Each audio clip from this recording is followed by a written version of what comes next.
So this video is going to be semi-scripted rant about my new current obsession, Sky, Children of the Light. I have too much to say about this game, how it's kind of altered the way I see gameplay, as it is like probably one of the first quote-unquote cozy games that I've ever really played. So I'm going to try and condense this down into under 15 minutes. We'll see where this video goes. This video will probably be titled the best free cozy RPG of all time, even though that this is probably the first one that I've ever played. So this game is over 4 years old, and interestingly, I just found out about it since November 2025. Ever since then, it became like literally one of my favorite MMOs. At first, the gameplay seems pretty straightforward, you know. There's very few games that actually make me feel like my sins have been washed away for like the next, in 9 incarnations. I'm speaking of like clean, comprehensive, still at times glitchy, but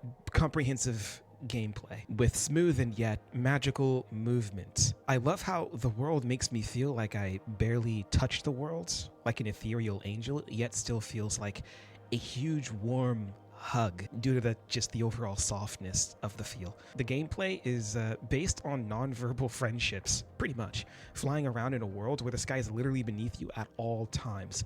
I love the non-verbal, low cortisol sociality of this world.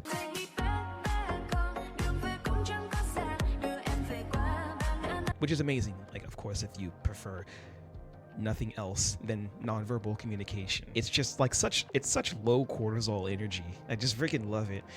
It's just chill exploration and or making friends and helping each other revive lost memories in a curious world where nothing feels really too forced, which is something that this game really understands. To have fun together, no words are needed, just memories, just emotions, and just the overall environment. One thing that kind of throws in your face, like, hey, look, it's gay, it's friendship-centered gameplay, is how one of the main currencies, candles, are traded in order to make friends. And you can even unlock certain emotes that you can do with your friends by trading one of the in-game currencies. So the game is still very wholesomely team-bound and discovery oriented. Although you can play alone, it is definitely a great experience when a friend joins in, and it can make a lot of parts of these these levels easier, centered around making friends and connecting the world in yours and theirs. The fact that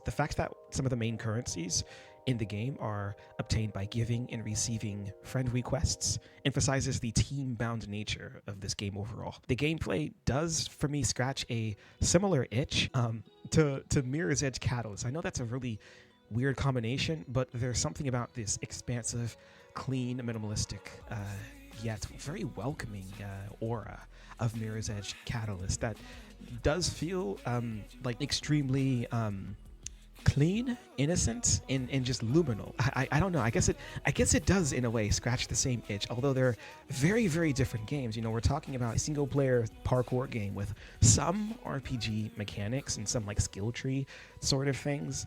I guess it's the overall aesthetics, I suppose, and it's the overall clean, satisfying running feeling that I think that this game also makes up for with its clean and satisfying flying mechanics. These little glowing yellow buddies that you find all over the world, these are just dudes that like increase your flight power. I like looking for them. Every single time I find one, I'm like, oh yeah, it's time to increase my flight power. Yeah, I get to fly to places that I probably couldn't have reached a couple of yellow buddies ago. I'm gonna spend a lot of time talking about this art style.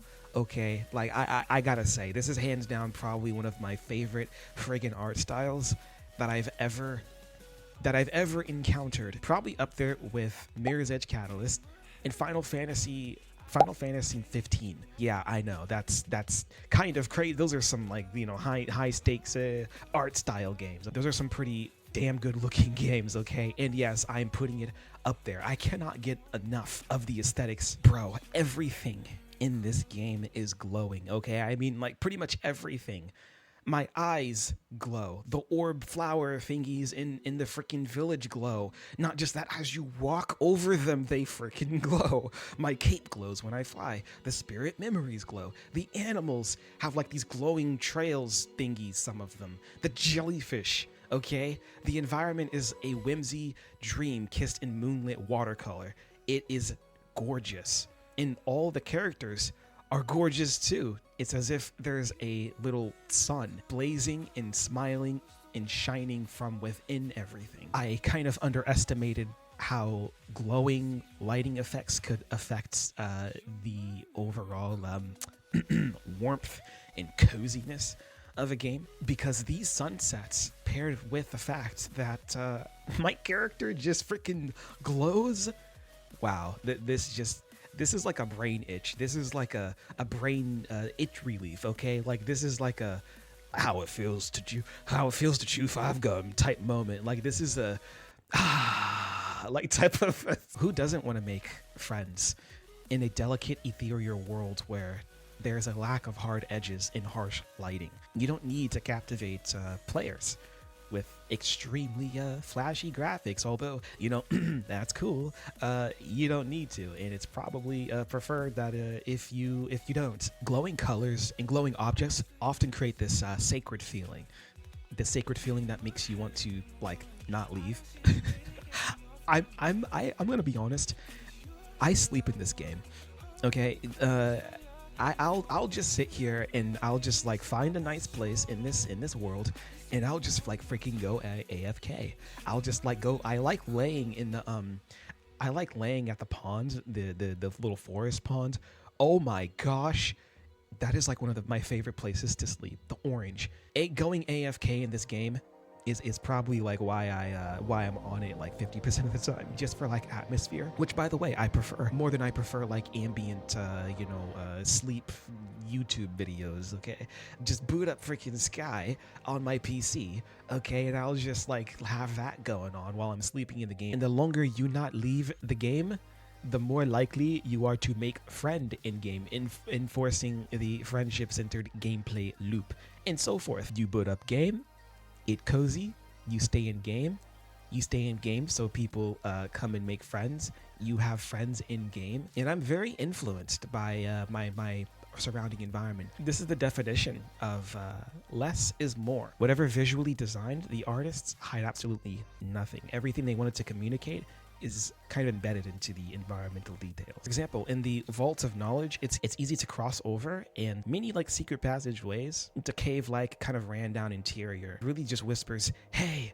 I probably have like secrets over here. The Daylit Prairie is more of an uplifting, extremely edifying experience. A good place to kind of drift up and down and bob up and down on the clouds. I freaking love doing that. I discovered that most of my sketches are Sky or Sky inspired characters. On another note, I'm actually in the middle of processing a script and an art video that's using a lot of Sky references, so stay tuned for that. The personality of the characters, like the design of the environments, are pretty much straightforward. I mean, there's nothing to hide. You know which one's the merchant from just looking at him, all right? The merchant got this big old backpack, and he's like kind of fat, all right? He probably eats a lot of, snacks upon his travels. You got the baker lady, okay, this baker one.